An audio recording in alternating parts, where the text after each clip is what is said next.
Bonjour à tous les amis, j'espère que vous allez bien et bienvenue sur cette nouvelle vidéo YouTube où on va parler de la quatrième compétence fondamentale et ce qu'on appelle le suivi. Tellement important, notamment dans l'industrie traditionnelle et dans tous les business qui puissent exister, mais parfois, on va dire délaissé par l'industrie du marketing de réseau. Donc on va rentrer dans le détail du suivi, on va expliquer pourquoi est-ce que le suivi c'est important et surtout comment mettre en place des habitudes dans le suivi à travers des outils pour vous permettre dans la durée également d'aller chercher des démarrages pour votre business. Alors pourquoi est-ce que déjà le suivi est essentiel? En fait, pour comprendre pourquoi le suivi est essentiel, reste à comprendre avant tout pourquoi est-ce que les gens peuvent vous dire non à votre opportunité business. La première raison, c'est qu'il est possible que ça ne soit pas leur timing. Et oui, ça arrive. Même si je sais qu'on peut se dire qu'il n'y a pas de bon, de mauvais timing, il n'y a qu'un timing où on prend une décision de faire les choses, ça c'est quand on est déjà un minimum développé personnellement. Mais pour la grande majorité des gens, parfois c'est pas leur timing. Soit professionnellement ils sont bien en place et ils se rendent pas compte qu'ils ont besoin par exemple d'aller générer une seconde source de revenus. Ça c'était souvent d'ailleurs un petit peu le cas avant le Covid. Maintenant les mentalités ont un peu changé.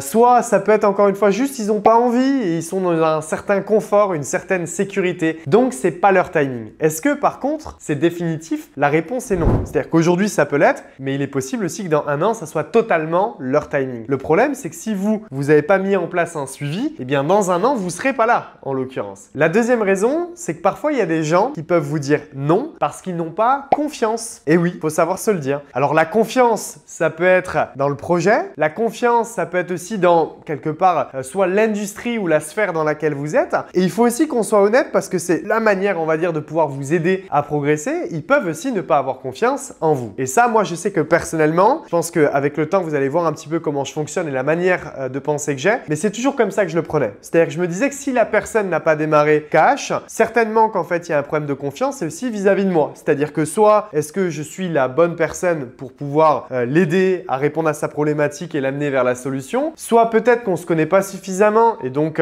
on peut se demander si tout ce que j'ai dit est vrai, est véritable, est honnête ou tout ce qu'on peut en fait qualifier. Et donc, la confiance, ça reste un élément important pour quelqu'un pour pouvoir parfois facilement dire non. La troisième manière ou du moins la troisième explication pour un non, c'est aussi que parfois il y a des gens qui vont avoir besoin de plus d'informations. Voilà, ils sont comme ça, ils peuvent pas démarrer des projets directement, il y a ce besoin de recul, de prendre de l'info, de réfléchir, de penser, de poser leurs questions, d'attendre de voir et ça c'est tout à fait normal. Le truc c'est que pareil, si on met pas de suivi, pour les gens qui veulent plus d'infos, à un moment donné les infos ils vont aller les chercher ailleurs et vous allez perdre votre prospect. Et si à un moment donné pareil, la personne a peut-être un problème de confiance en vous, dans le projet et qu'il n'y a pas de suivi, comment est-ce qu'on va lui donner confiance? Et il est là en fait l'objectif de mettre en place un vrai suivi. Et vous savez, au tout début de la vidéo, j'ai expliqué que dans l'industrie traditionnelle, le suivi était fondamental. D'ailleurs, ce qu'on appelle la data. Aujourd'hui, dans le MLM, c'est un petit peu délaissé parce que bien souvent, on pense plus comme un particulier que comme si on était dans l'enveloppe d'une entreprise. Je m'explique. Aujourd'hui, qu'est-ce qui coûte cher en 2023 au moment où je vous parle? C'est la data, c'est vos informations. Regardez, quand vous allez par exemple sur un moteur de recherche et que vous tapez quelques petites questions où vous souhaitez aller sur un site acheter un produit ou un service quelconque. Pourquoi est-ce qu'à un moment donné, boum, après, vous avez la bonne pub, la bonne page qui apparaît ou autre? Parce que ce qu'on veut savoir absolument de vous, c'est qui vous êtes, qu'est-ce que vous voulez avoir, quelles sont vos envies d'achat, etc. On veut tout savoir sur vous. C'est d'ailleurs pour ça que des fois, quand on veut obtenir des informations, on vient prendre nos adresses mail, on vient prendre en fait tout ce qui peut nous définir. Parce que la data, c'est en 2023 ce qui coûte le plus cher. Le truc, c'est que si dans le marketing de réseau, notre capacité est de pouvoir parler à tellement de gens dans les quatre coins du monde si votre business est ouvert à l'international, mais qu'à chaque fois qu'on fait une présentation, si la personne ne devient pas soit cliente, soit partenaire, on se dit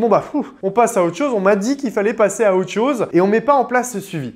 Toute cette data-là, en fait, vous la perdez. Et c'est pour ça que le suivi est une compétence fondamentale parce qu'elle doit être faite de manière très sérieuse et il faut justement réussir à penser comme une entreprise. Et vous dire d'ailleurs que c'est comme ça que vous allez avoir du résultat dans votre business. Si vous pensez sérieusement et faites les choses sérieuses et vous mettez en place des outils pour garder cette data-là, ça va vous permettre, de pouvoir après démarrer des personnes pour qui ça sera peut-être plus leur timing, ils auront certainement plus confiance et ils auront eu davantage d'informations. Alors maintenant, quels sont les outils qu'on peut mettre en place pour pouvoir aujourd'hui garder ces données-là et faire des bons suivis? Eh bien, la première chose que je vous conseille, alors après, essayez de voir dans votre compagnie de marketing de réseau ou avec vos uplines s'il y a déjà des outils qui ont été mis en place ou non. Mais sinon, c'est simplement de faire en fait une liste de suivi. Une liste que vous allez entretenir, soit manuelle, soit digitalisée. Notamment, il existe aussi des outils pour ça, où vous allez prendre un maximum d'informations sur, en tout cas, vos rendez-vous. Alors après, ça dépend de votre niveau d'exigence. Moi, j'associe toujours le niveau d'exigence avec vos ambitions parce que c'est la réalité. Donc, ça dépend plus de vos ambitions et après, l'exigence vient avec,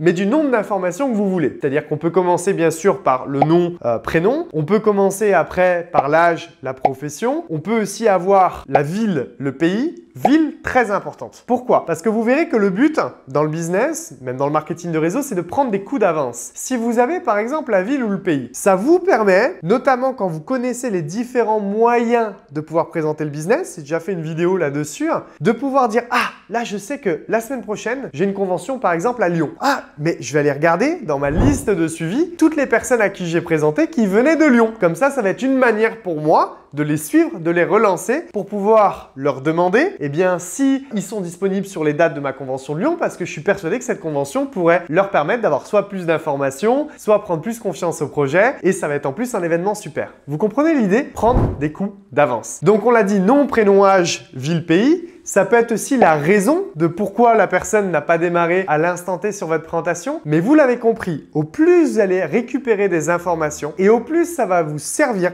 pour mettre en place une vraie stratégie sur le long terme. Donc, le suivi est surtout à ne pas délaisser. Et même plus que ne pas délaisser, faites-en un de vos focus et vous verrez que sur le très long terme, le nombre de personnes qui vont démarrer dans votre business en suivi, ça va être colossal. Et surtout, rappelez-vous toujours, le marketing de réseau, c'est apprendre, transmettre, soit la duplication. Transmettez bien ça à toutes vos équipes. Puis ensuite, ce qu'il va falloir du coup mettre en place, et ça c'est vous-même pareil avec votre rigueur et votre exigence, c'est une durée en fait de temps entre les différentes périodes de relance vis-à-vis de vos prospects. Donc par exemple, vous pouvez vous dire, je sais pas, une fois tous les mois, ça peut être une fois tous les 2 mois, ça peut être une fois tous les 1 mois et demi, ça peu importe. N'hésitez pas aussi si dans votre liste, vous êtes vraiment très studieux, par exemple, vous avez réussi à choper des informations sur les anniversaires puisque vous êtes par exemple maintenant ami Facebook ou autre, eh bien c'est aussi une manière de pouvoir souhaiter un bon anniversaire, d'être dans la positivité et puis à un moment donné aussi de recréer une relation. Donc ça, rappelez-vous également que ça va être important de mettre en place une stratégie de récurrence de prise de nouvelles.